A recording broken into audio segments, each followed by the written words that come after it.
الحمد لله وكفى وسلام على عباده الذين اصطفى أما بعد فأعوذ بالله من الشيطان الرجيم بسم الله الرحمن الرحيم والذين آمنوا بالله ورسله أولئك هم الصادقون سبحان ربك رب العزة عما يصفون وسلام على المرسلين والحمد لله رب العالمين اللهم صل على سيدنا ومولانا محمد وعلى آل سيدنا ومولانا محمد وبارك وسلم اللهم صل على سيدنا ومولانا محمد وعلى آل سيدنا ومولانا محمد وبارك وسلم اللهم صل على سيدنا ومولانا محمد وعلى آل سيدنا ومولانا محمد وبارك وسلم۔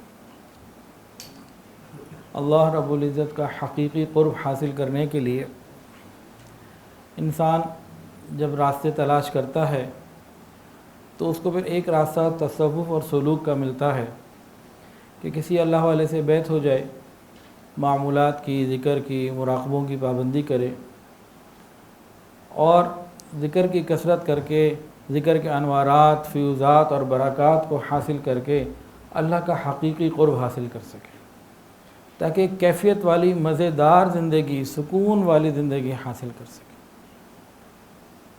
تو یہ ایک راستہ ہے جو بہت اچھا ہے، لیکن یہاں پہ بعض لوگوں سے کوتاہی ہو جاتی ہے، وہ فقط ذکر اذکار، نماز، روزہ، حج، زکوٰۃ ہی کو قرب اللہ کا ذریعہ سمجھتے ہیں، اور بھی بعض چیزیں ایسی ہیں جن کو وہ نظر انداز کر رہے ہوتے ہیں، تو اپنا مقصد حاصل نہیں کر پاتے، زندگیاں گزر جاتی ہیں ذکر کرتے کرتے، لیکن اللہ کا حقیقی قرب اور وہ کیفیات، وہ دل کا اطمینان نہیں مل پاتا۔ تو اس میں ایک اہم ترین بات یہ ہے کہ مکارم اخلاق پر محنت نہیں کی ہوتی، مکارم اخلاق ہیں کیا یہ بھی نہیں پتہ ہوتا، اور حصول کے لیے فکر بھی نہیں ہوتی۔ حالانکہ مکارم اخلاق کی اہمیت اتنی زیادہ کہ رسول اللہ صلی اللہ علیہ وسلم نے ارشاد فرمایا کہ بے شک میں مکارم اخلاق کی تکمیل کے لیے بھیجا کہ، یعنی میرا اچیومنٹ، یہ جو ٹارگٹ ہے نا، گول ہی یہی ہے کہ مکارم اخلاق کی تکمیل کی جائے۔ اور ہم لوگ ذکر اذکار پہ، تلاوت پہ، وظائف پہ بڑی توجہ دیتے ہیں، لیکن اخلاق کو بنانے پر بالکل توجہ نہیں دیتے۔ چند رسمی باتیں ضرور ہیں، لیکن حقیقی طور پر اخلاق ہمارے اندر نہیں۔ نبی علیہ السلام نے فرمایا انما بعثت لاتمم مکارم الاخلاق او کما قال علیہ الصلاۃ والسلام۔ الحمدللہ ہم لوگ ایمان والے ہیں، لیکن بہترین ایمان والا کون ہے؟ فرمایا جس کے اخلاق اچھے ہوں۔ یہ نہیں کہا جس کی نمازیں زیادہ اچھی ہوں، جو 2 گھنٹے روز مراقبہ کرتا ہو، جو 2 گھنٹے روز ذکر کرتا ہو، جو 2 گھنٹے روز جناب تلاوت کرتا ہو، جس کے اخلاق اچھے ہوں۔ قیامت والے دن اعمال نامہ کس کا بھاری ہوگا؟ جس کے اخلاق اچھے ہوں۔ اعمال میں سب سے زیادہ بھاری وزنی عمل کون سا ہوگا؟ نماز، روزہ، حج، زکوٰۃ، اتنی بڑی بڑی چیزیں ہیں، نہیں، فرمایا اخلاق زیادہ وزنی ہوگا۔ تو اس کے لیے فکر و محنت کرنی پڑے گی نا۔ اور یہ بھی فرمایا کہ مکارم اخلاق جو ہیں یہ اہل جنت کے اعمال میں سے ہیں۔ اور یہ مکارم اخلاق کتنے ہیں؟ ایک حدیث کے مطابق یہ 10 ہیں، 10۔ یہ 10 چیزیں جنت کے، یہ 10 اخلاق اہل جنت کے اخلاق میں سے ہیں۔ تو آج ہم ایک نئی سیریز شروع کر رہے ہیں، مکارم اخلاق۔ یہ 10 باتیں ہیں، ان کے اوپر 10 یا اس سے زیادہ بیانات انشاءاللہ ہو جائیں گے۔ تو ہم اس نیت اور ارادے سے ان کو سنیں کہ ہمارے اندر یہ پیدا ہوں، اس کو فکر کریں۔ وہ 10 کون سے ہیں؟ وہ 10 اخلاق ایسے ہیں جو ہر انسان کی زندگی میں ہونا ضروری، اس سے معاشرہ خوبصورت ہو جائے گا، اس سے انسان کی گھریلو زندگی بھی اچھی ہو جائے گی، اطمینان اور سکون کی زندگی دنیا میں گزارے گا، اور قبر اور آخرت میں یہ عزتیں پائے گا۔ 10 میں سے نمبر 1، پہلا سچ بولنا، دوسرا ہے سچائی کا معاملہ کرنا، تیسرا احسان کا بدلہ دینا، حاجت مندوں کی مدد کرنا، صلہ رحمی، پڑوسی کے حقوق ادا کرنا، امانت داری، مہمان نوازی، حیا کا ہونا اور ساتھیوں کی مدد کرنا۔ یہ 10 ایسی نعمتیں ہیں، اگر ہم یہ حاصل کریں محنت کر کے تو انشاءاللہ ہمارے لیے آسانی ہوگی، دنیا میں بھی اور آخرت میں بھی۔ تو آج پہلا ہے جی سچ بولنا۔ مکارم اخلاق میں ہی پہلا ہے سچ بولنا، یہ بنیاد ہے۔ ہر عمارت کی ایک بنیاد ہوتی ہے، ہر درخت کا ایک تنا ہوتا ہے، تنا نہ ہو تو درخت کی کوئی حیثیت نہیں، بنیاد نہ ہو تو عمارت گر جاتی ہے۔ اسی طرح ایک آدمی نماز، روزہ، حج، زکوٰۃ، اعمال دوسرے کر رہا ہے، اس کی زندگی میں اگر سچ نہیں ہے یہ کھوکھلا ہے، یہ بے بنیاد ہے، اس کی بنیاد کوئی نہیں ہے۔ تو سچ ایک بنیاد ہے جس پر ہمیں آگے اپنی منزل کو بڑھانا ہے۔ تو پہلا ہے سچ بولنا اور دوسرا ہے سچائی کا معاملہ کرنا۔ یہ ملتے جلتے لگتے ہیں لیکن بہت فرق ہے، جب اگلی دفعہ بات آئے گی تو اس میں اس کو اور واضح کیا جائے گا۔ ابھی ہم بات کر رہے ہیں سچ بولنا، سچائی کی۔ اور ایک بڑا اہم پوائنٹ ہے، توجہ کے ساتھ سنیے گا۔ اللہ تعالیٰ فرماتے ہیں وَمَنْ أَصْدَقُ مِنَ اللَّهِ قِيلًا وَمَنْ أَصْدَقُ مِنَ اللَّهِ حَدِيثًا۔ کون ہے اللہ سے زیادہ سچا؟ تو اللہ تعالیٰ سچے۔ آگے آئیں، حضور پاک صلی اللہ علیہ وسلم صادق الامین، کافر بھی آپ کو سچا مانتے تھے۔ صحابہ کرام سارے سچے۔ جو کتاب ہمارے پاس آئی ہے قرآن وہ بھی سچ، اور جو دین ہے اسلام وہ بھی سچ۔ تو پوائنٹ کیا بن رہا؟ اللہ تعالیٰ بھی سچ، اللہ تعالیٰ بھی سچے، نبی بھی سچے، کتاب بھی سچی، دین بھی سچا، اور دین ہم تک پہنچانے والے صحابہ بھی سچے۔ تو ان تمام سچے لوگوں کے ساتھ کسی جھوٹے کا جوڑ کیسے لگ سکتا ہے؟ ہم اگر جھوٹ بولنے والے ہوں، دن رات ہماری زندگی میں جھوٹ ہو، تو ان سچوں کے ساتھ جنت میں جوڑ کیسے لگے گا؟ خود غور کرے نا۔ دنیا میں بھی کوئی قیمتی قمیص کے ساتھ ٹاٹ کا پیبند نہیں لگاتا ہے۔ ریشم کی قمیص ہو کسی خاتون کی، ٹاٹ کا پیبند نہیں لگائے گی اس پہ۔ تو سچوں کے ساتھ جھوٹے کا جوڑ جنت میں کیسے ہوگا؟ ہے نا غور کرنے والی بات کہ نہیں؟ اچھا جی، ایک ہے صادق، ایک ہے صدوق اور ایک ہے صدیق۔ ان میں کیا فرق ہے؟ صادق وہ ہے جو اپنی بات میں سچا ہو، صادق وہ ہے جو بات کرنے میں، اپنی زبان میں، اپنے قول میں سچا ہو، اور صدوق وہ ہے جو اپنے اعمال میں سچا ہو، اور صدیق وہ ہے جو قول میں بھی سچا ہو اور اعمال میں بھی سچا ہو۔ یہ 3 باتیں ہیں ان میں۔ اور صدیق اکبر رضی اللہ تعالیٰ عنہ کو اللہ نے یہ مقام عطا فرمایا کہ وہ اپنی قول میں بھی سچے تھے، اعمال میں بھی سچے تھے۔ اور نبوت کے بعد اگر کوئی درجہ ہے تو وہ صدیق کا درجہ ہے، صدیقیت کا درجہ ہے۔ چنانچہ سچ بولنا یہ انبیاء کی صفت ہے۔ تمام انبیاء سچے، تمام صحابہ سچے۔ نبی علیہ الصلوۃ والسلام صادق الامین آپ کا لقب۔ کافروں نے آپ کو مجنون کہا، ساحر کہا، جادوگر کہا، بہت کچھ اور کہہ گئے، لیکن وہ کافر بھی آپ کو یہ نہیں کہہ سکے کہ آپ جھوٹ بولتے تھے، آپ کو صادق الامین مانتے تھے۔ تو ہمیں سچ کی فکر کرنی چاہیے۔ قرآن سنیے، وَاذْكُرْ فِي الْكِتَابِ إِبْرَاهِيمَ إِنَّهُ كَانَ صِدِّيقًا نَبِيًّا۔ ابراہیم علیہ السلام کی سچائی کی گواہی آ رہی ہے۔ وَاذْكُرْ فِي الْكِتَابِ إِسْمَاعِيلَ إِنَّهُ كَانَ صَادِقَ الْوَعْدِ وَكَانَ رَسُولًا نَبِيًّا۔ وَاذْكُرْ فِي الْكِتَابِ إِدْرِيسَ إِنَّهُ كَانَ صِدِّيقًا نَبِيًّا۔ ارے سچوں کے یہ قافلے سارے جنت میں ہوں گے، یہ جھوٹے کدھر ہوں گے؟ ہمیں جھوٹ سے توبہ کرنی ہوگی۔ سچائی کسے کہتے ہیں؟ شیخ عبد الواحد ابن زید رحمۃ اللہ علیہ فرماتے ہیں کہ عمل کے ذریعے حقوق کی ادائیگی کرنا یہ سچائی ہے، یعنی حقوق اللہ بھی ادا کرنا اور حقوق العباد بھی ادا کرنا، یہ شخص صدیق ہوتا ہے۔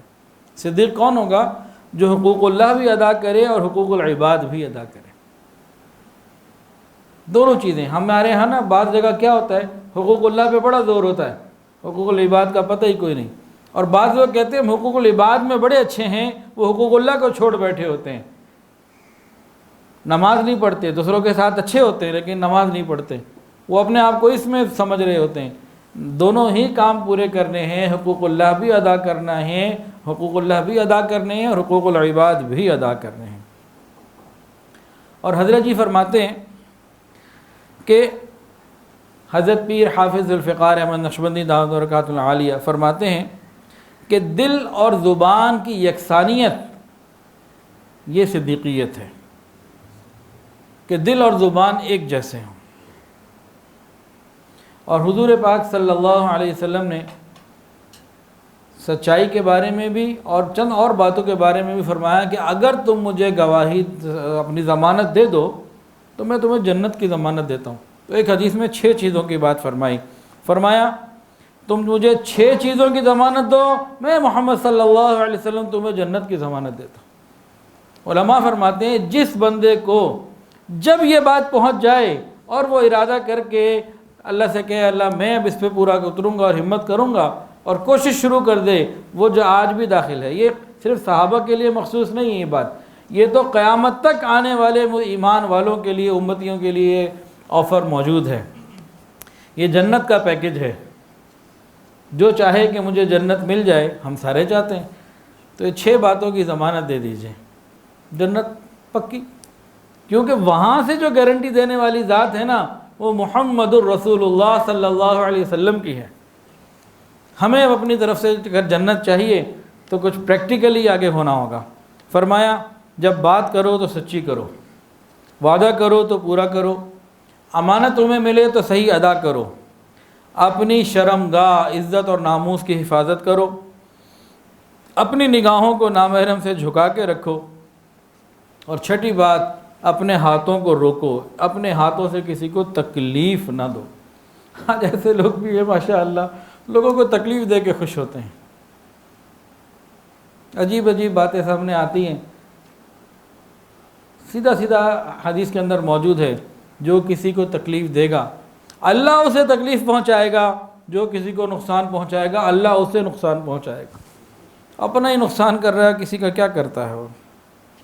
حضرت عبداللہ ابن عمر رضی اللہ تعالیٰ عنہما فرماتے ہیں کہ آقا صلی اللہ علیہ وسلم نے ارشاد فرمایا کہ 4 باتیں ایسی ہیں اگر تمہارے اندر موجود ہوں تو ساری دنیا تم سے چلی جائے، کچھ تمہارے پاس نہ رہے، سمجھو کچھ بھی نہیں گیا، تمہارے پاس سب کچھ ہے۔ یعنی وہ 4 باتیں اتنی اہمیت کی ہیں۔ وہ کون سی؟ امانت کی حفاظت کرنا، انسان کے اندر یہ صفت ہو، سچ بولنے والا ہو، اخلاق اس کے اچھے ہوں، اور چوتھی بات کھانے پینے میں خیال رکھتا ہو، حرام سے بچتا ہو، احتیاط کا کھانا پینا ہو۔ یہ 4 صفات جس کے اندر ہیں، فرمایا کہ اور اس کے بعد دنیا کی کوئی چیز تھی اور چلی بھی جائے، سب کچھ چلا جائے، ارے اس کے بعد کچھ نہیں گیا، اس کے بعد وہ عظیم نعمتیں موجود ہیں جو ساری دنیا سے بڑھ کر ہیں۔ امانت کی ادائیگی یہ کرتا ہے، سچ یہ بولتا ہے، اخلاق اس کے اچھے، اور کھانے پینے میں پرہیز یہ کرتا ہے۔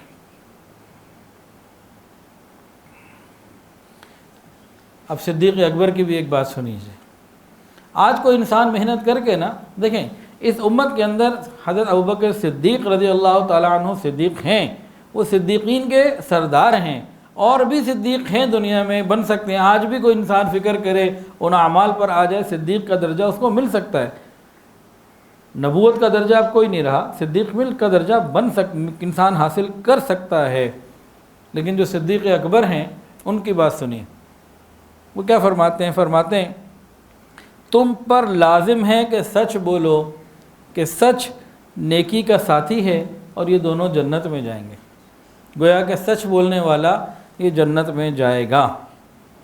ایک حدیث کے اندر یہ بات موجود ہے کہ تم سچ ڈھونڈتے رہو، سچ ہی کا ساتھ دو، اگرچہ تم دیکھو کہ تمہاری اس میں ہلاکت ہے، تم دیکھو تم تباہ ہو رہے ہو، لیکن تم سچ بولو، اللہ نے صدق کے اندر، سچائی کے اندر نجات رکھی۔ ظاہر میں کیا نظر آ رہا ہے اس کو نہ دیکھو، اللہ کی بات کو دیکھو، اللہ نے سچائی میں نجات رکھی ہے۔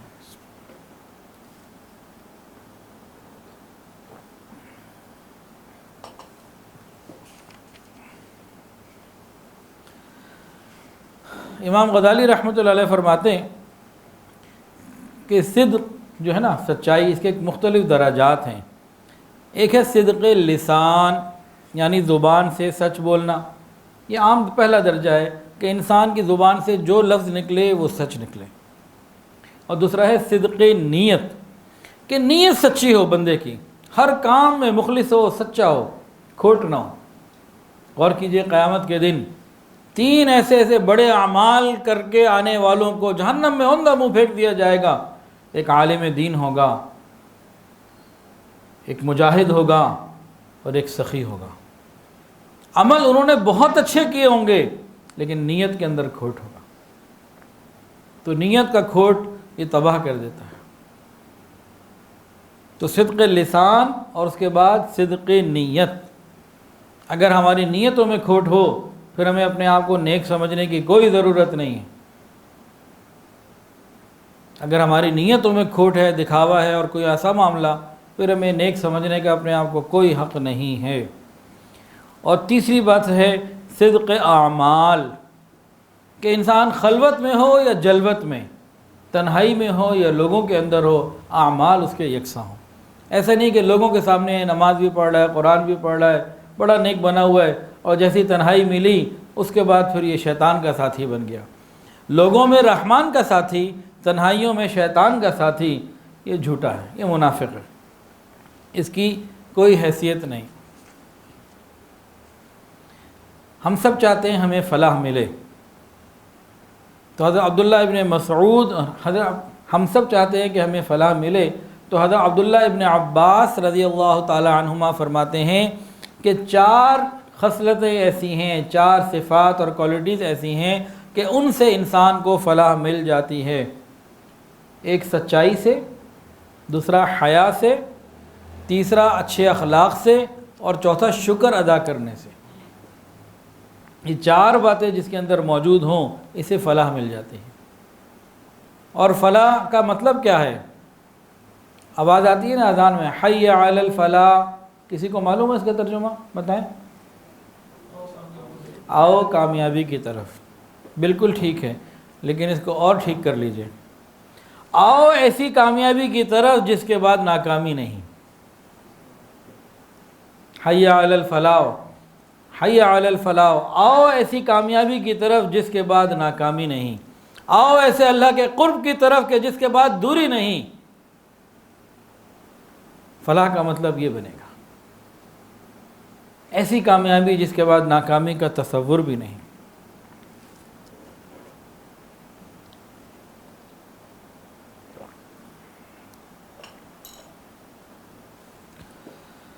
حضرت عبداللہ ابن مسعود رضی اللہ تعالی عنہ اس امت کے فقیہ تھے، نبی علیہ السلام کی انہوں نے بڑی خدمت کی، اور کان من السابقین الاولین، بالکل شروع کے 6-7ویں نمبر میں ایمان لانے والے تھے۔ 23 سال نبی علیہ السلام کے ساتھ سفر حضر میں رہے۔ ان کی باتیں سنیے، وہ فرمایا کرتے تھے کہ سب سے زیادہ سچا کلام قرآن مجید ہے، ومن اصدق من اللہ قیلا، سب سے بہتر ذکر اللہ کا ذکر ہے، وَلَذِكْرُ اللَّهِ اکبر، سب سے بڑا اندھا پن دلوں کا اندھا پن ہے، وَلَكِنْ تَعْمَى الْقُلُوبُ الَّتِي فِي الصُّدُورِ، اور فرماتے ہیں کہ سب سے بڑی شرمندگی قیامت کے دن کی شرمندگی ہے، سب سے بہترین دولت دل کی بے نیازی ہے، انسان اس سے بے پرواہ ہو جائے کسی کو کیا مل رہا ہے، اس کی پراپرٹی کروڑ کی ارب کی ہو گئی، وہ زمین پہ تھا عرش پہ چلا گیا، کوئی کیا ہو گیا، ہمیں اس سے کیا لینا دینا، میرے نصیب کا نہ کوئی لے نہیں سکتا۔ بلکہ ابھی گلگت کے سفر میں ہمارے ساتھ ایک ساتھی تھے، داؤد ڈار صاحب، بڑی مشکل سے داؤد ڈار نام یاد کیا، کئی دفعہ اسحاق ڈار کہہ دیتے تھے کیونکہ وہ ذہن میں تھا۔ تو بہرحال وہ جناب بڑا مزیدار سفر رہا۔ تو ایک جگہ ہم کوہستان کے علاقے میں پٹن میں کھانا کھا رہے تھے، اب انہوں نے جناب بڑا اکرام کیا ہوا تھا اور خوب چیزیں تھیں، جب کھانا کھا لیا نا اچھی طرح، تو داؤد ڈار صاحب نے ایک بڑا عجیب جو ہے نا وہاں پہ بات کہی، کہنے لگے ان کو ہمارا شکریہ ادا کرنا چاہیے کہ ہم نے جو کھایا اپنے نصیب کا کھایا ہے، ان کے نصیب کا نہیں کھایا، کسی کے نصیب کا نہیں کھایا، وہ تو ہم سینکڑوں کلومیٹر چل کے ادھر آ گئے اپنا نصیب کھانے، ہم نہ آتے تو انہیں وہاں پہنچانا پڑتا لاہور، ان کو چاہیے کہ ہمارا شکریہ ادا کریں۔ وہ خیر ایک بہت مزاح کرنے والے اچھے دل کے آدمی ہیں، تو سب سے بہترین دولت دل کی بے نیازی ہے. بے پرواہ ہو جائے انسان دوسروں سے, کسی کو کیا مل رہا ہے, ہمیں کیا لینا دینا کسی, مجھے اپنا معاملہ ہے, قبر میں بھی قیامت کے دن بھی. اور اگلی بات فرمایا سب سے بہترین زاد سفر تقوی ہے. یہ زاد سفر تقوی, فإن خیر الزاد التقوی, یہ دنیا میں بھی کام آتا ہے. آپ تقوی کا زاد راہ لیجئے, کہیں جائیے مزے پائیے, اور قبر میں جائیے مزے پائیے. جہاں جائیں اگر زاد راہ یہ کرنسی آپ کے پاس موجود ہے نا, تو انشاءاللہ قبر اور حشر ہر جگہ آسانی ہے. اور ساتویں بات فرماتے سب سے بری کمائی سود کی کمائی ہے, اور مرد کے لیے سب سے بڑا پھندا عورت ہے, اور سب سے بڑا گناہ شراب کا پینا ہے, اور سب سے بڑی نیکی ہر حال میں سچ بولنا ہے. سب سے بڑی نیکی. یہ سچ بولنا آسان نہیں ہے, بڑی محنت کرنی پڑتی ہے. ہمارا معاملہ تو ایسا ہے کہ یوں محسوس ہوتا ہے کہ بائی ڈیفالٹ جھوٹ نکلتا ہے, خود بخود بے ساختہ, بغیر بولے بغیر نیت کے جھوٹ نکلتا ہے. اتنے ہم جھوٹ کے عادی ہو چکے ہیں. کئی لوگ اپنی زبان سے کوئی بات کہہ دیتے ہیں, ان کو تھوڑی دیر بعد وہ آپ بتاؤ کہ آپ نے یہ بولا, کہتے ہیں میں نے تو نہیں بولا, مجھے پتہ ہی نہیں ہوتا. اچھا, بعض جھوٹ ایسے ہوتے ہیں جو بے ساختہ بھی ہوتے ہیں اور بے لذت بھی ہوتے ہیں, لیکن اعمال نامے میں جھوٹ لکھے جاتے ہیں.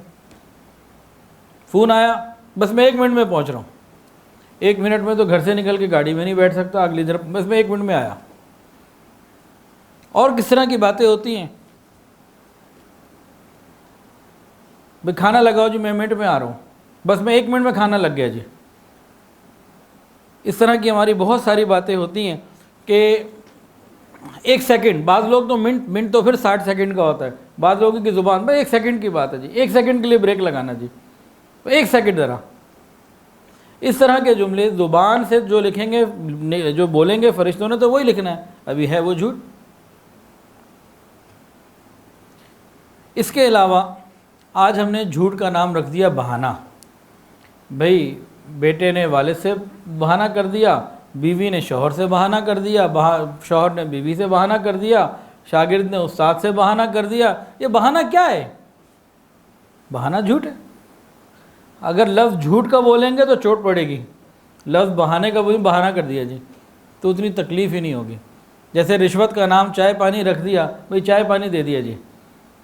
اب بولے رشوت دیے تو وہ ذرا ضمیر پہ نا چوٹ لگتی ہے کچھ. اسی طرح لفظ بہانہ, یہ وہ تکلیف ختم ہو جاتی ہے. ہم بولیں جھوٹ بول رہا ہے, جھوٹ بولا ہے, تو پھر اور بات ہوتی ہے. اور ہم عجیب بات ہے کہ ہم جھوٹ کیوں بولتے ہیں. بہت سارے لوگ ہم میں سے جھوٹ اس لیے بولتے ہیں کہ وقتی شرمندگی سے بچا جائے. جھوٹ کس لیے بولتے ہیں؟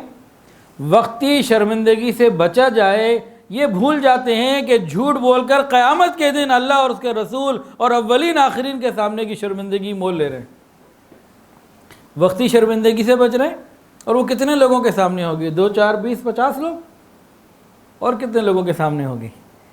اور وہاں قیامت کے دن کی شرمندگی کو مول لے رہے ہیں. تو بیوقوف کون ہوا؟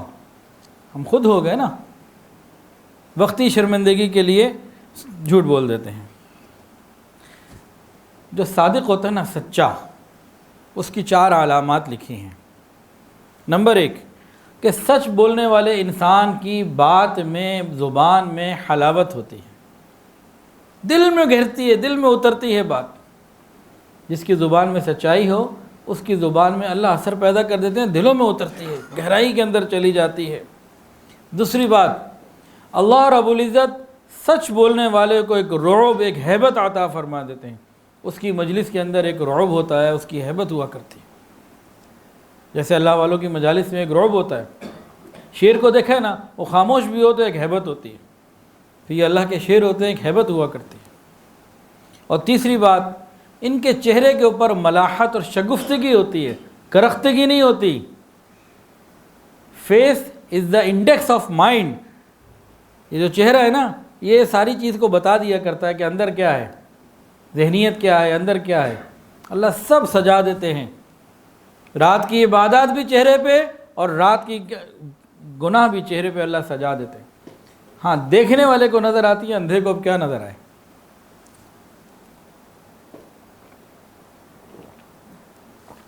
جیسے پولیس والے ہوتے ہیں نا، چوکی پہ کھڑے، وہ ناکے پہ کہیں کھڑے ہوتے ہیں، تو ان کی ایک فیلڈ ہے، تجربہ ہے، وہ دیکھنے سے ہی کچھ دیکھ لیتے ہیں، جو گزرنے والے دیکھ کے ہی پتہ لگ جاتا ہے کہ کون سا بندہ ہے، کس کیلیبر کا، کس کیٹیگری کا ہے، مجرم ہے نہیں ہے، وہ ان کی فیلڈ ہوا کرتی ہے۔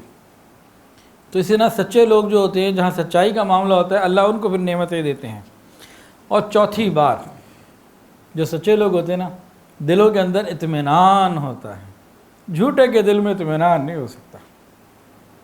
جو اپنے قول میں سچا، اپنے عمل میں سچا، اس کے دل میں اطمینان ہوتا ہے۔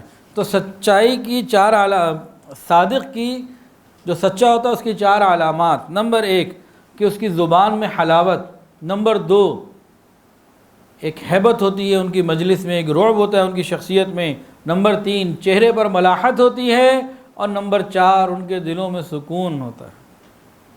جو سچ بولنا شروع کر دے، سچائی کی پابندی کرے، یہ 4 نعمتیں ہر ایک کے لیے اللہ کی طرف سے۔ سچے بندے کو اللہ انعامات بھی خوب عطا فرماتے ہیں، بہت کرم نوازیاں ہیں اللہ کی۔ سب سے پہلی بات، اللہ تعالیٰ اسے نعمتیں جو ہے نا، نعمت جو ہوتی ہے فراست مومنانہ، وہ عطا فرماتے ہیں۔ اس کی فراست، اس کی عقل اور فہم بالکل ٹھیک ہو جاتی ہے۔ جو جتنا سچ بولے گا اس کی عقل اور فہم اتنا بہتر ہوتی چلی جائے گی۔ فراست مومنانہ اللہ اس کو عطا فرمائیں گے۔ دوسری بات، سچ بولنے والا تاجر کبھی مفلس نہیں ہوتا، یہ علماء نے لکھا ہے۔ ایک تو نا سچا تاجر انبیاء کے ساتھ ہوگا، یہ حدیث ہے، اتنا بلند مقام اس کو ملے گا صرف کاروبار میں سچ بولنے کی وجہ سے۔ اور علماء نے کیا لکھا؟ سچ بولنے والا تاجر کبھی مفلس نہیں ہوتا۔ آپ اپنے معاشرے میں غور کر لیجئے، ارد گرد، بھئی یہ بندہ ہے، یہ بالکل جو پیٹرول دیتا ہے نا، ہوتا بھی صحیح ہے، تول بھی پورا ہوتا ہے، ادھر لائن لگی ہوگی۔ بھئی یہ چکی ہے، آٹا پیستی ہے، اس کا تول بھی پورا، مال بھی اچھا، وہاں لائن لگی ہوگی۔ آپ جہاں مرضی اس اصول کو لے لیجئے اور چیک کر لیجئے، جہاں چیز صحیح اور تول پورا ملتا ہو، لائن لگی ہوگی، کبھی مفلس نہیں ہوگا۔ اور بھی معاملات میں سچا ہو، ایسا نہ ہو کہ وہ چیزیں تو ٹھیک دیتا ہو لیکن پیچھے سود بھی لیا ہوا ہو۔ ایک آدمی سچ تو بول کے چیز بیچ رہا ہے لیکن پیچھے پیسہ سود کا ہے، تو پھر سود اس کو ڈبوئے گا۔ تو سچا تاجر کبھی مفلس نہیں ہوتا۔ تیسرا انعام یہ ہے کہ قرآن مجید میں اللہ تعالیٰ نے سچے بندے کے لیے 5 انعامات کا تذکرہ کیا ہے۔ پہلا انعام سنیے اور دل کے کانوں سے سنیے، جو بندہ سچ بولتا ہے اللہ تعالیٰ اس کی پریشانی کو ختم فرما دیتے ہیں اور سکون عطا فرماتے ہیں۔ جیسے نبی علیہ السلام سچے تھے، اہل مکہ آپ کو تنگ کرتے تھے، آپ نے اس پریشانی سے، اللہ تعالیٰ نے آپ کو اس پریشانی سے نجات عطا فرما دی اور ان کے شر سے بچا لیا۔ گویا جو سچ بولے گا اللہ دشمنوں کے شر سے بچائیں گے۔ دوسری بات، جو شخص سچ بولنے والا ہے اللہ تعالیٰ اس بندے کو اپنے دشمنوں پہ غلبہ دے دیتا ہے۔ جیسے رسول اللہ صلی اللہ علیہ وسلم، مکہ میں لوگوں نے پریشانی کی، اللہ نے آپ کو مدینہ بھیج دیا اور پھر آپ کو ہر طریقے کا غلبہ دے دیا، فتح مکہ بھی عطا کر دیا۔ تو جو سچ بولنے والا بندہ ہے اللہ اسے دشمنوں سے بھی بچائیں گے اور دشمنوں پہ عزت اور غلبہ بھی عطا فرمائیں گے۔ 2 باتیں۔ تیسری بات، اللہ تعالیٰ سچ بولنے والے انسان کے تذکرے لوگوں کی زبانوں پہ جاری کر دیتے ہیں۔ نہ ان کا کوئی یوٹیوب چینل ہوتا، نہ کوئی فیس بک کا پیج ہوتا، نہ کوئی سوشل میڈیا ٹیم ہوتی، لیکن وہ سچ بولنے والے ہوتے ہیں، لوگ دلوں سے ان کی عزت کر رہے ہوتے ہیں۔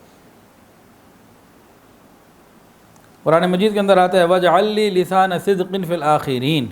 ابراہیم علیہ السلام کی دعا ہے، اے اللہ آنے والی نسلوں میں میرے لیے وہ زبانیں پیدا فرمائے جو میری تعریفیں کریں، جو میری سچائی کی گواہی دیں۔ ابراہیم علیہ السلام کی دعا کو اللہ نے کیسا قبول فرمایا۔ اس وقت دنیا کے جو 3 بڑے مذاہب ہیں نا، اسلام، یہودیت اور عیسائیت، تینوں حضرت ابراہیم علیہ السلام کی عزت کرتے ہیں۔ اور اس امت میں آ جائیں تو سیدنا صدیق اکبر رضی اللہ تعالی عنہ، ہر آدمی ان کی تعریف کرتا ہے۔ تو سچ بولنے والے کی تعریف اللہ تعالیٰ لوگوں کی زبانوں سے جاری کر دیتے ہیں، ان کے چرچے ہو رہے ہوتے ہیں۔ یہ 3 انعام تو دنیا میں، اور چوتھا انعام وَبَشِّرِ الَّذِينَ آمَنُوا أَنَّ لَهُمْ قَدَمَ صِدْقٍ عِنْدَ رَبِّهِمْ، یہ اللہ تعالیٰ کے ہاں قیامت کے دن اونچا انعام اور مقام دیا جائے گا۔ اور 5واں انعام وہ بھی قیامت کے دن ملے گا، فی مقعد صدق عند ملیک مقتدر، ایک سچی عزت والی نشست ملے گی جس میں اس پروردگار کے پاس، اس بادشاہ کے پاس جس کے پاس ہر چیز کا اقتدار ہے، اس کے سامنے بیٹھا ہو۔ اللہ کا قرب اس کو دیا جائے گا، سچ بولنے والے کو۔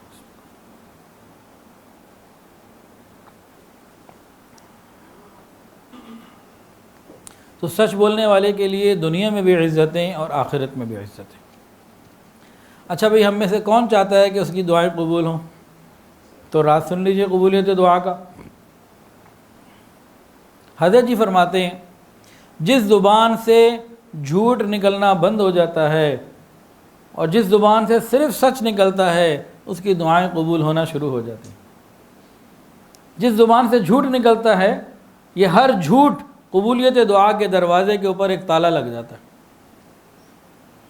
ہم کہتے ہیں دعائیں قبول نہیں ہوتی، ہم دن میں جھوٹ کتنا بولتے ہیں۔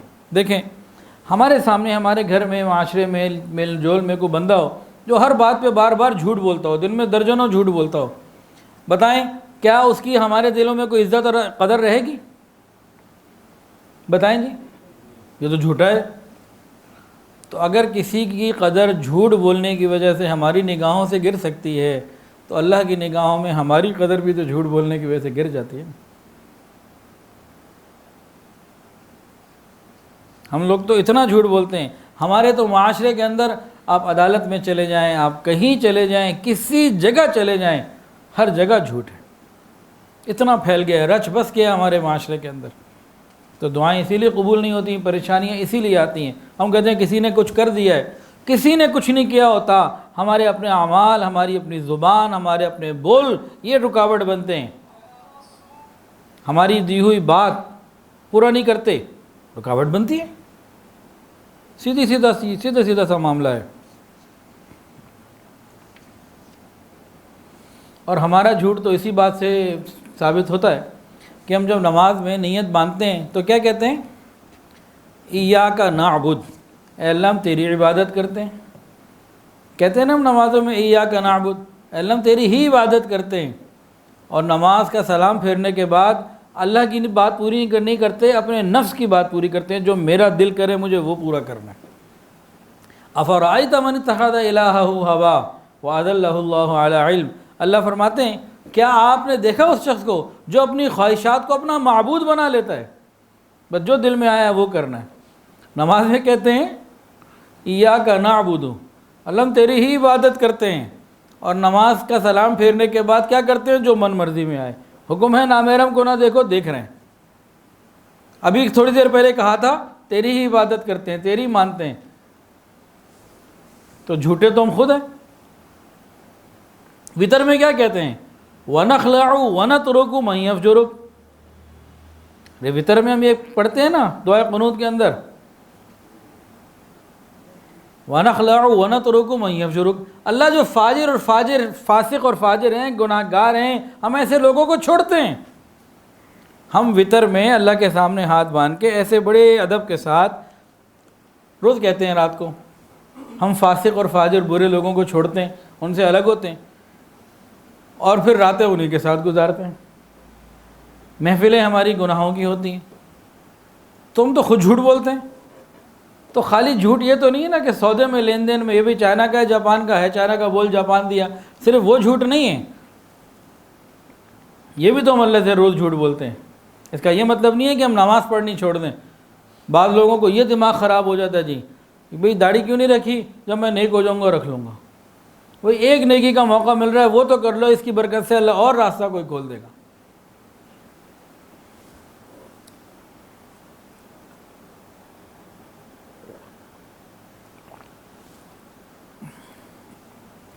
تو یہ دو باتیں تو ہم سب کے اندر ہیں نا تقریباً، کہ روز اللہ سے کہتے ہیں اللہ ہم تیری ہی عبادت کرتے ہیں، یعنی تیری ہی مانتے ہیں، لیکن نماز کے اندر یہ کہتے ہیں، نماز کا سلام پھیرنے کے بعد من مانی کرتے ہیں۔ پہلے نا 4 فقہ ہوتی تھیں، اب 5 ہو گئی ہیں۔ پہلے 4 کون سی تھی؟ فقہ حنفی، مالکی، شافعی اور حنبلی، یہ 4 فقہ ہوتی تھیں، حنفی، مالکی، شافعی اور حنبلی۔ اب کتنی ہو گئیں؟ 5۔ 5ویں فقہ کا نام کیا ہے؟ فقہ نفسی، جو مرضی میری میں وہ کروں، کسی کی نہیں ماننی، وہ میری مرضی، اٹس مائی لائف، جو چاہوں کروں۔ پہلے 4 امام تھے، اب 5 ہو گئے۔ وہ 4 امام کون سے تھے؟ امام اعظم امام حنیفہ رحمۃ اللہ علیہ، امام مالک رحمۃ اللہ علیہ، امام احمد بن حنبل رحمۃ اللہ علیہ اور امام شافعی رحمۃ اللہ علیہ۔ پہلے 4 امام تھے، لوگ ان کی مانتے تھے۔ اب 5واں امام نیا آ گیا، امام گوگل۔ ہر بات گوگل سے پوچھ کے کرنی ہے، کوئی بات ہو بس نیٹ کھولنا ہے، گوگل پہ جانا ہے اور بس جو اس نے کہہ دیا، جو وہاں سے آ گیا، اللہ اللہ خیر صلی اللہ۔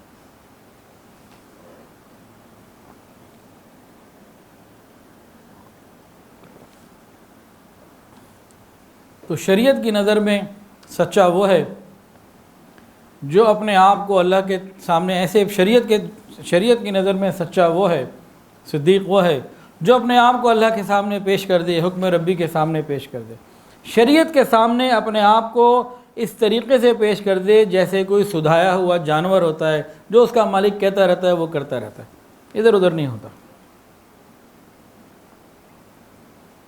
تو سچا بندہ کون ہوا؟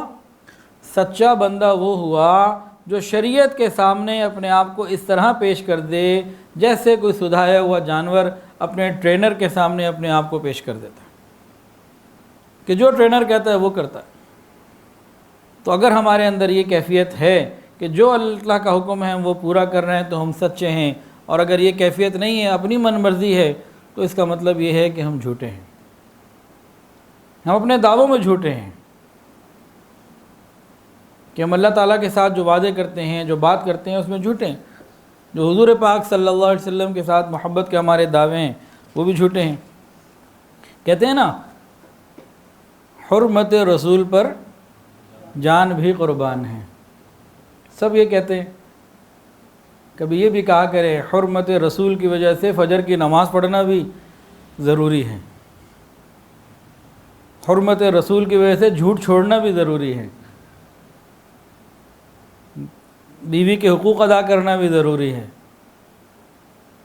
تو جان قربان کرنے کی بات جب آئے گی انشاءاللہ حاضر ہیں، لیکن جان جانے سے پہلے اور بہت سارے بھی مرحلے ہیں، ان کی بھی فکر کریں۔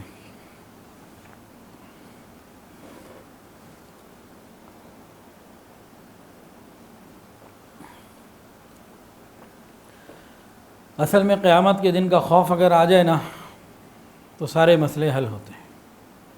قیامت کے دن تو وہ خوف والا دن ہے کہ اس دن تو سچوں سے ان کی سچائی کے بارے میں سوال ہوگا۔ لِيَسْأَلَ الصَّادِقِينَ عَنْ صِدْقِهِمْ۔ قیامت کے دن اللہ سچوں سے ان کی سچائی کے بارے میں پوچھیں گے، تو ہم جھوٹوں کا اس دن کیا حال ہوگا۔ اصل میں ہم نے ابھی سچ کی برکتیں دیکھی ہی نہیں ہیں، سچ بولنا سیکھا ہی نہیں ہے، اس کی فکر ہی نہیں کی۔ 3 دن کے لیے ہم ایک کام کریں، آج 4 اکتوبر ہے نا، تو 3 دن کے لیے ایک کام کریں کہ ہماری زبان سے جو کچھ نکلتا ہے اپنے کانوں سے اس کو سنیں۔ بھئی دوسرے کے کان دور ہیں، میرے اپنے کان میری زبان کے زیادہ قریب ہیں۔ 3 دن کے لیے ہم یہ کام کریں، جو ہماری زبان سے نکلے ہم اپنے کانوں سے سنیں، اور جو جھوٹ ہو ہر جھوٹ کے اوپر ایک کاپی پینسل پکڑ کے نا ہر ایک نشان ڈالتے جائیں۔ 3 دن کے لیے کام کریں، اپنے کانوں کو لگائیں اپنی زبان پہ،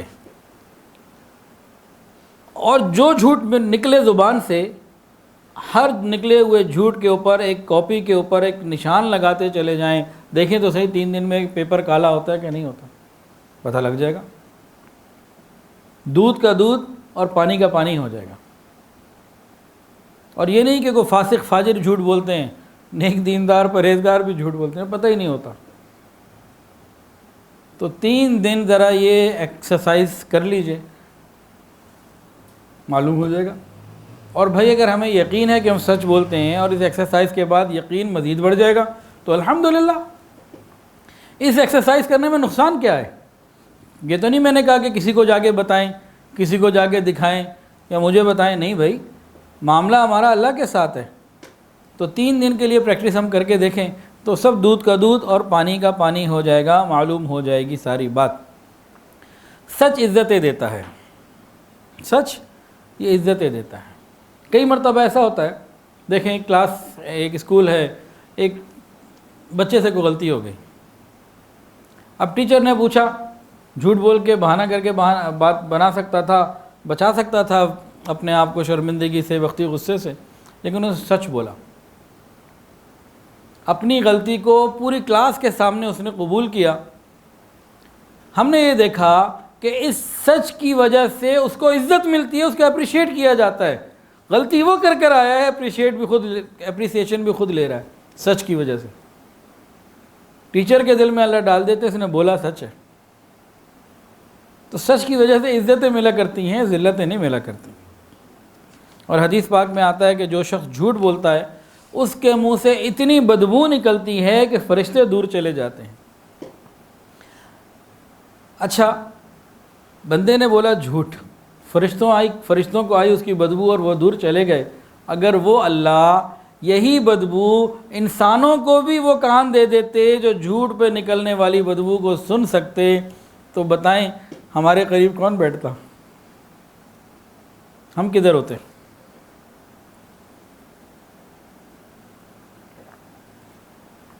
انسان جب جھوٹ بولتا ہے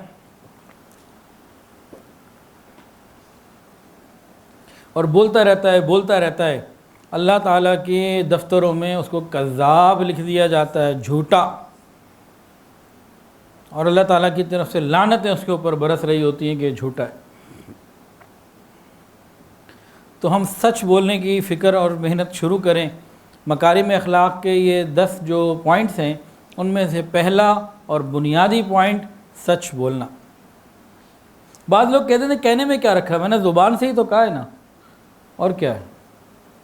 عام جملہ ہم سنتے ہیں کئی جگہ پہ، کہنے میں کیا رکھا ہے جی، کہا ہی ہے نا، اور کیا کر دیا جی. کہنے میں بہت کچھ رکھا ہے.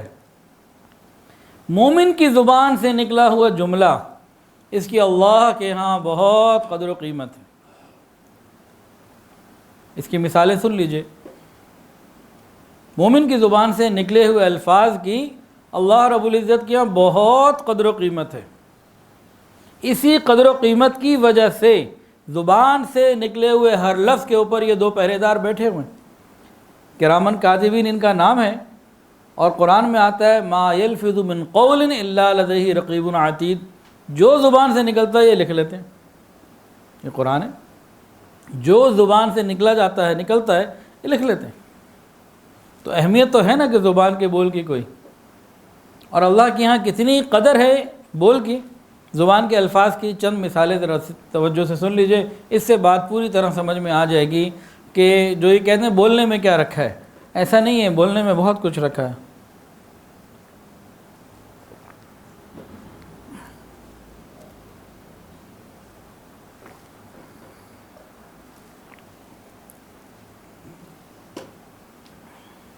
دیکھیے، ایک کافر ہے، 100 سال اس کی عمر ہے، کافر بھی ہے، مشرک بھی ہے، قاتل بھی ہے، اور ہر گناہ جو کچھ ہو سکتے تھے سارے اس نے کیے ہوئے ہیں. لیکن یہ دل کی سچائی کے ساتھ ایک مرتبہ کہہ دیا اشہد ان لا الہ الا اللہ اشہد ان محمدا عبدہ و رسولہ. اس نے کوئی ایکسرسائز کی ہے، یہ کیٹو پہ چڑھا ہے، کیا اس نے کیا؟ زبان کا قول ہے نا. کیا ہوا؟ پچھلے سارے گناہ معاف. تو اہمیت ہوئی کہ نہ ہوئی؟ ایک اور مثال لے لیجئے. ایک مسلمان ہے، یہ بڑی محبت کے ساتھ کلمہ پڑھتا ہے، ہم سب پڑھ لیں لا الہ الا اللہ محمد الرسول. حدیث میں آتا ہے کہ جیسے یہ کلمہ پڑھتا ہے نا، فرشتہ اعمال اس کے نیکی کا ثواب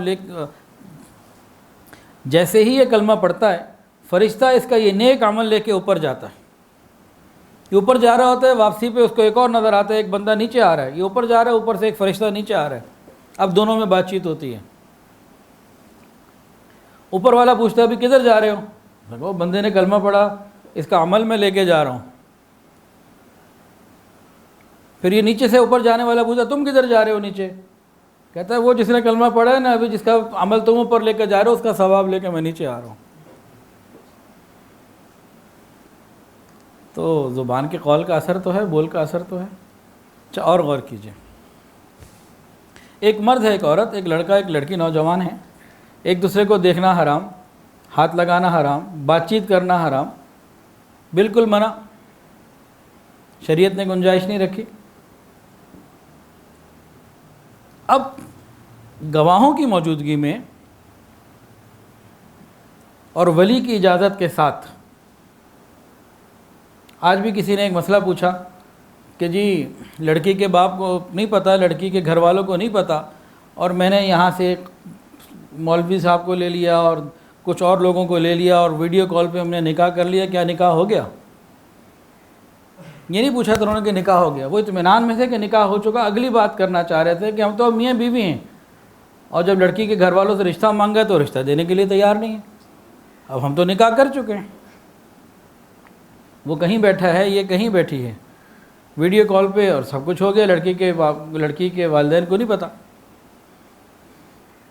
بھائی ولی کی اجازت بھی ضروری ہے، اس کے بغیر زنا تو ہوتا ہے، نکاح اس طرح نہیں ہوا کرتے۔ آج کل تو عام کالج یونیورسٹیز میں چل رہا ہے، اکثر آ کے رپورٹ ملتی ہے، لوگ خود بتاتے ہیں، ہم نہیں کسی سے پوچھنے جاتے، خود آ کے بتاتے ہیں کہ ماں باپ نے تو دونوں کو پڑھنے کے لیے بھیجا۔ یہ نوجوان لڑکا اپنے دوستوں میں سے 2 کو پکڑتا ہے اور اس کو کہتے ہیں ہاں بھئی ایجاب و قبول ہو گیا، پورے خاندان میں نہ لڑکے کے ماں باپ کو خاندان کو پتہ، نہ لڑکی کے خاندان ماں باپ کو پتہ، نکاح ہو جاتا۔ اور ان دونوں کو اس وقت یہ بھی معلوم ہے کہ اگر ہم نے خاندانوں میں بات بتائی تو ہماری بات قبول ہی نہیں ہونی، بہت ساری وجوہات کی وجہ سے، کبھی ذات کی وجہ سے، کبھی کسی وجہ سے، وہ وجوہات بہت ساری ہیں، لیکن یہ دونوں کو تقریباً اندازہ ہوتا ہے۔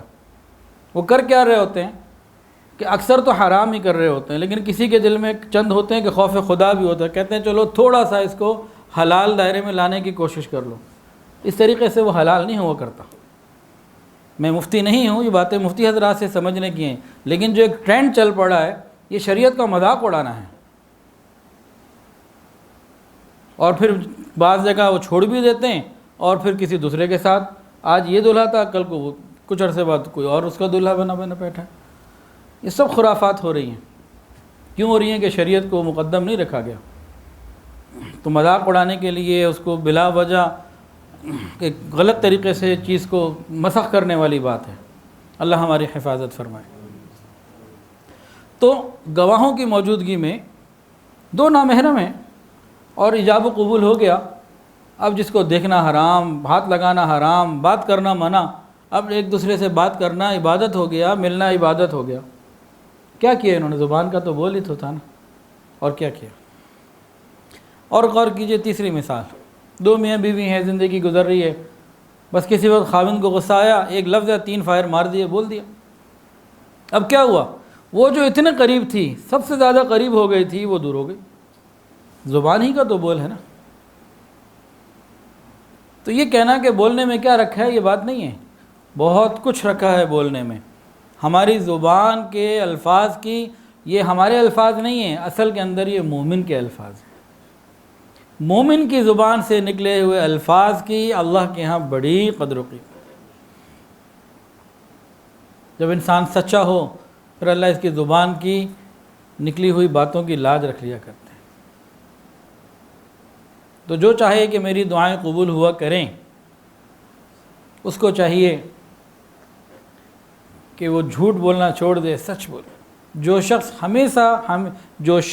ہمیشہ سچ بولے گا، اللہ رب العزت اس کی زبان سے نکلی ہوئی دعاؤں کو رد کرنا چھوڑ دیں گے۔ سچے کی ہر بات اللہ سچی کر دیتے۔ اللہ اکبر کبیرہ۔ حضرت بلال رضی اللہ تعالیٰ عنہ سچے تھے۔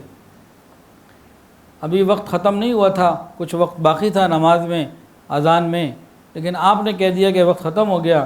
اللہ تعالیٰ نے حضرت بلال کی بات کو پورا کر کے وقت کو جلدی مکمل کر دیا۔ سچے کی بات کی اللہ لاج رکھتے ہیں۔